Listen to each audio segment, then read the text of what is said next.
again, and welcome to the Long Way Forward podcast with Brian.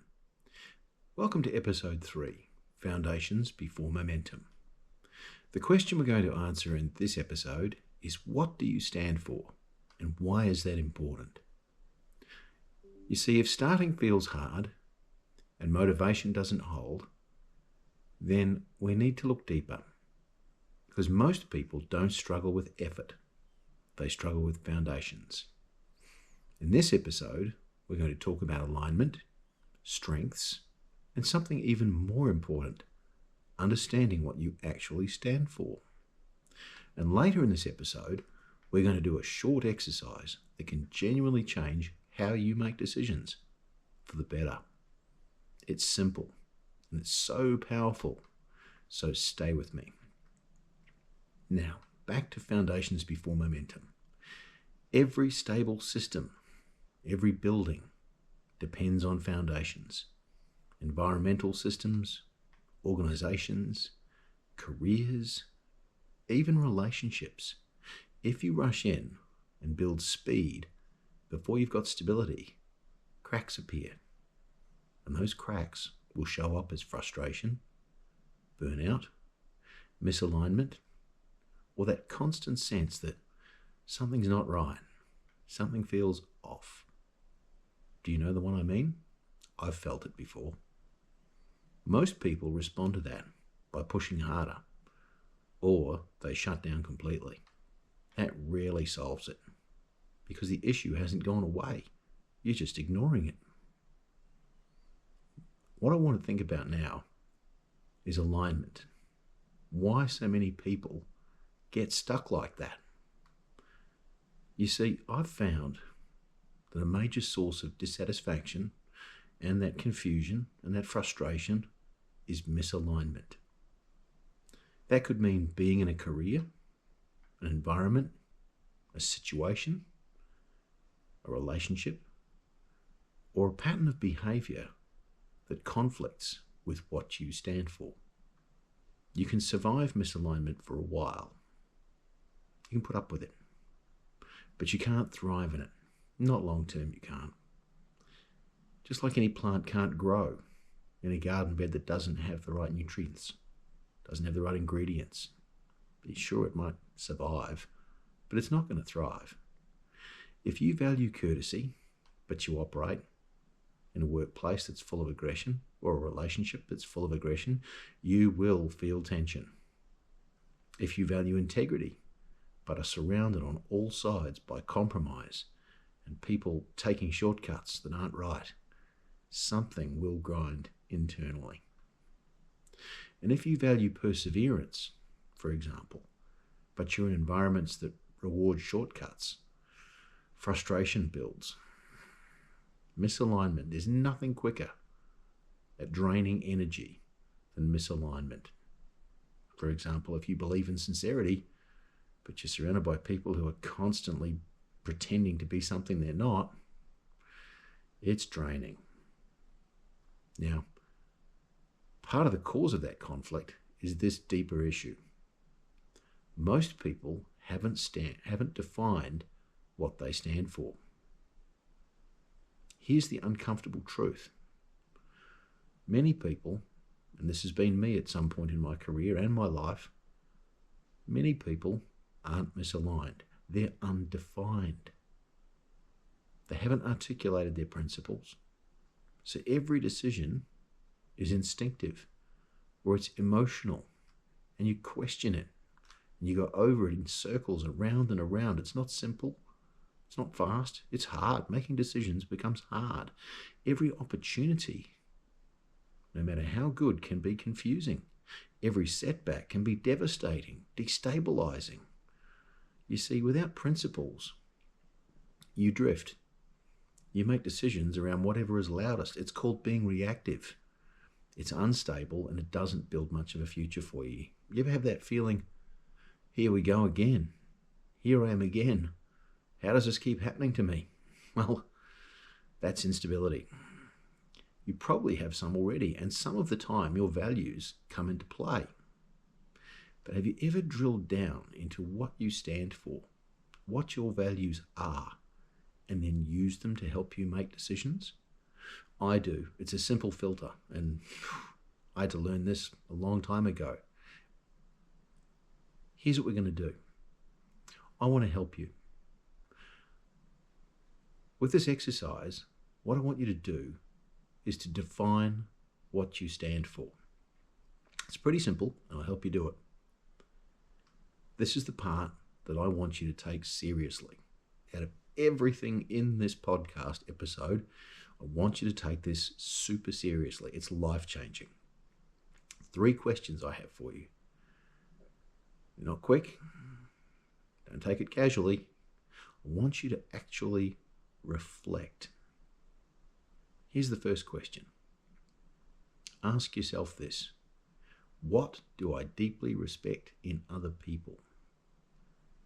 Think about individuals you genuinely admire. What traits do they have that shine through, that are consistent? Is it courage, reliability, honesty, courtesy, resilience, integrity, empathy? Patterns of behavior reveal values. I want you to have a pen and paper. Write these down. Write that person's name down. There might be more than one that you genuinely admire. Barack Obama's one of mine. What traits do those people have that are consistent? Write them down. Here's the second question. What consistently frustrates me?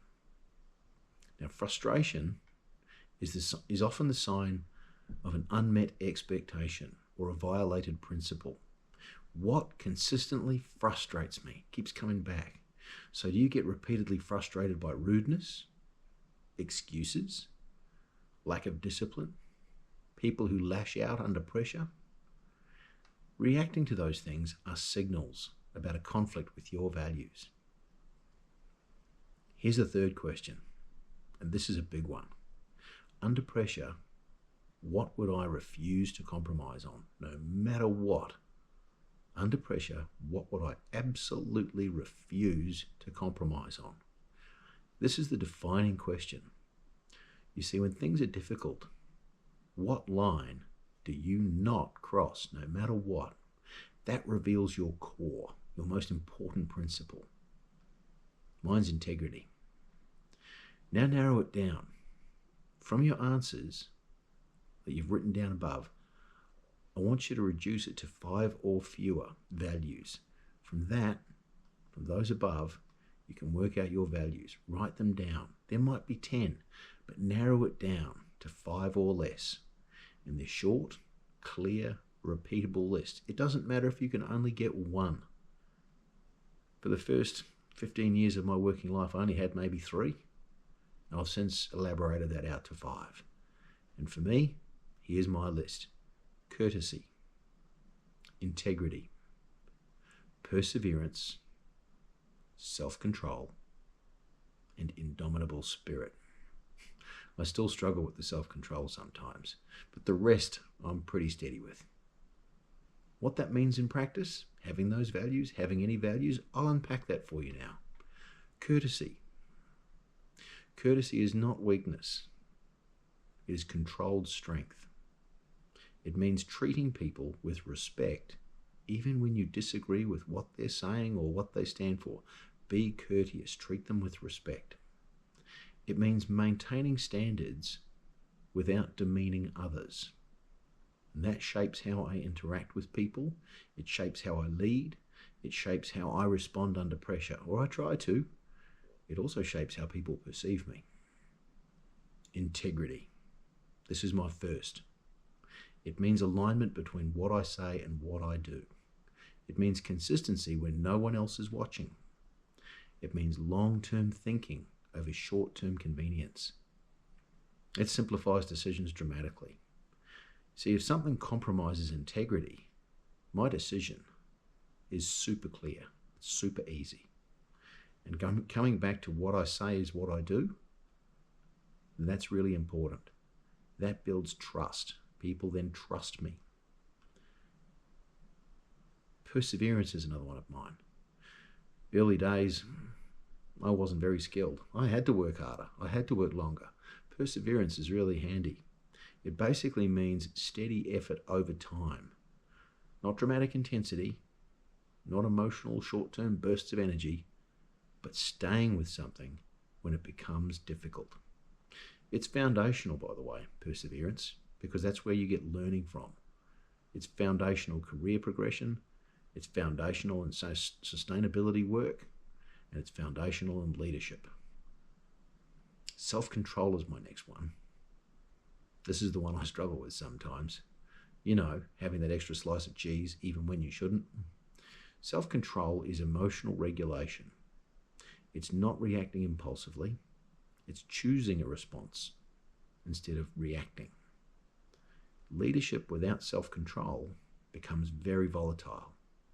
Progress without self-control is unmeasured energy, and that gives you a risk of burnout. And the last one I've got, it's a curious one, this. Indomitable spirit. Indomitable spirit is the refusal to collapse internally when things go wrong.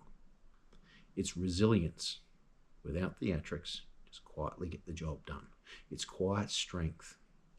That principle, that thought process has carried me through transitions, from delivery to operations, into sales, into leadership and management.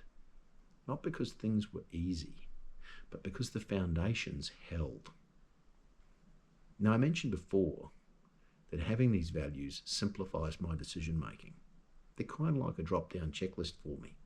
Once I got my principles clear, decisions became simpler. Not easy, mind you, because some decisions are always going to be hard, but simpler. For example, career opportunities. If an opportunity rewarded aggression over courtesy, and it meant I had to be unkind to someone else or demean them to achieve something, it wasn't aligned. I'm not doing it. If it required compromising my integrity, say there's dishonesty in the workplace, someone says, hey mate, this is how you can, really get ahead. Sorry, that's not me. If it demanded intensity without sustainability, it conflicted with perseverance and self-control. The boss continually expecting you to work 16-hour days. Something's got to give. So the filter was already there. The decisions were simpler, not easy. It's tough saying no to a boss after the third 16-hour day in a row. Well, it's not, but the filters are there and the decisions became simpler. How this can impact my daily life is probably a question you want to ask, and it's a good one. Time management becomes much clearer when you've got easy, simple decision-making filters. For example, if you stand for self-control, one of the things you might be protecting is your sleep. If you stand for perseverance, you schedule things, like this podcast, consistently. If you stand for integrity, you follow through, you complete what you begin. If you stand for courtesy, you manage communication clearly, and politely, and carefully. Values reduce overthinking. See, if empathy is one of your values, you're always going to be making sure that you're considering the other person's point of view and how they're feeling. That's massive in some industries. Now, values, as I've said, reduce overthinking. They reduce a thing that I call paralysis by analysis. That's when you're paralyzed because you're thinking about something. You don't act, you just keep going round in circles. Apply the filters of your values and the decisions become a lot easier. They reduce drift. Here's the part in the podcast when this stops being theoretical. Let's put it to work. See, actions, standards, and consequences is the concept I'm discussing now. I don't want you to just think about what you stand for. I want you to define it. This is so beneficial for you. Write it down, even if it's only the one value. If you've got 4 or 5, great. You probably don't want more than that. Otherwise, it does get confusing. Write it down and memorize it. Not 10 things, not vague language. 3 to 5 principles that are clear enough that you could say them without hesitation. because this is not about what you like. You might like cheese. I like cheese. It's not about preference. You might prefer a black t-shirt. It's about standards. What you stand for is about standards. And what you stand for is usually closely aligned with your values. But it goes further than that. What you stand for is not about what you enjoy. It's about what you accept and what you refuse to accept in your life. You see, if you accept everything without filters, you get some random outcome. If you refuse to accept things that don't align with your values, what difference could that make in your life? So let's get those values nailed. Write them down. What you stand for, I'm calling them. Write them down, 3 to 5 things.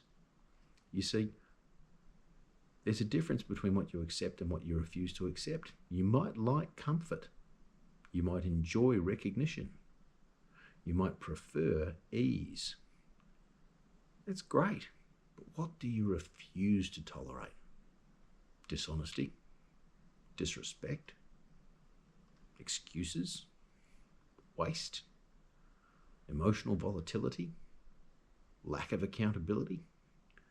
This is the real test. What you refuse to tolerate. What is it?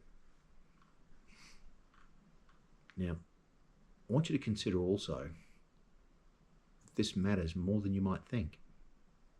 As I tried to get into just now, as I suggested, if you don't know what you stand for, people around you will detect that. They won't necessarily come out and say it, but they feel it. They know it. And you'll wind up doing whatever they want, whatever's given to you to do, because you don't know how to say no. You don't know what to say no to. That's why it's so important to understand what you will accept and what you will not accept, and be clear about it. When your standards are unclear, boundaries are unclear, expectations are unclear, responses are inconsistent, and inconsistency creates complexity in your life, not in theirs. You're the one that gets everything to do. You end up dealing with situations that someone with clarity doesn't have to deal with. Or they deal with them quickly. They move on. As I've said, one of mine is integrity. If somebody wants to involve me or try to involve me in a scenario that conflicts with that, the answer is very simple. No, and I move on. I might read about them in the news a few months later, seeing them get into trouble with the law, but that's their choice, not mine. Let's talk about high performance. The high performance angle is critical for anyone who wants to perform at a high level. Now, high performers are those people in life or the workplace or in sport. They're the ones that you see names in lights. They're not constantly renegotiating their standards. They know what they accept. They know what they don't. They act quickly when misalignment appears. That preserves energy, and it means they can focus, and they have more time. And the one thing none of us is getting any more of, I promise you, is time. Time is not renewable.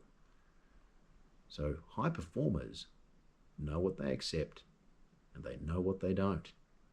That preserves their focus, and it preserves their time. So here's what I want you to do before the next episode of The Long Way Forward. Remember, define those 3 to 5 principles that you stand for. Write them down somewhere visible. Could be a post-it note next to your computer screen. Could be a piece of paper that you carry with you. Could be a screensaver on your phone. But make sure they're visible and they repeat in your life so you can see them. Define those principles, write them down, memorize them.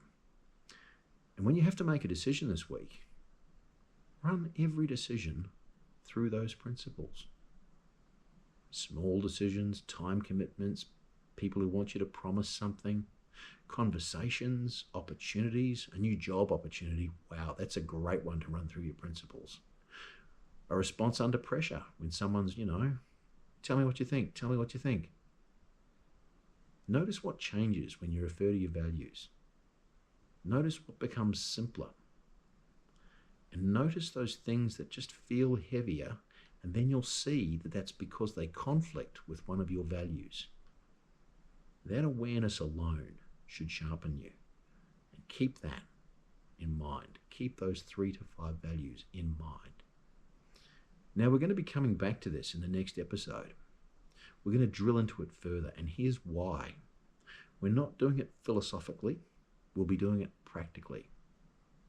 We'll look at how knowing and living what you stand for directly influences things like career direction, leadership credibility, energy levels, relationship success, reputation, long-term success. Hands up if you want some of those in your life. I already have some of them. Still working on a few. Because remember, principles are not decorative. They're not a poster that gets hung on a wall and forgotten about.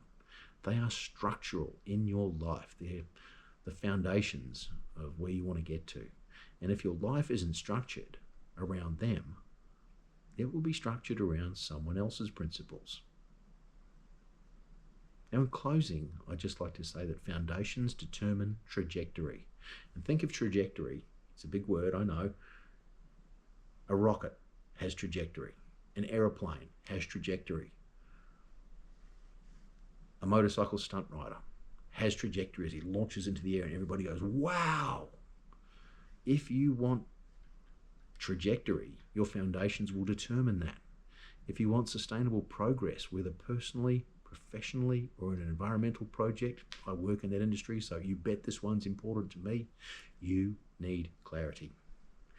So as we said before, I'll tell you again, it's that important. Define what you stand for. Write it down. Memorize it. Because from this point forward, we build on that. This is the long way forward. The long way begins with standards. Thank you for listening to my podcast. If you enjoyed it, please subscribe, and I hope to see you back in future episodes. Thank you.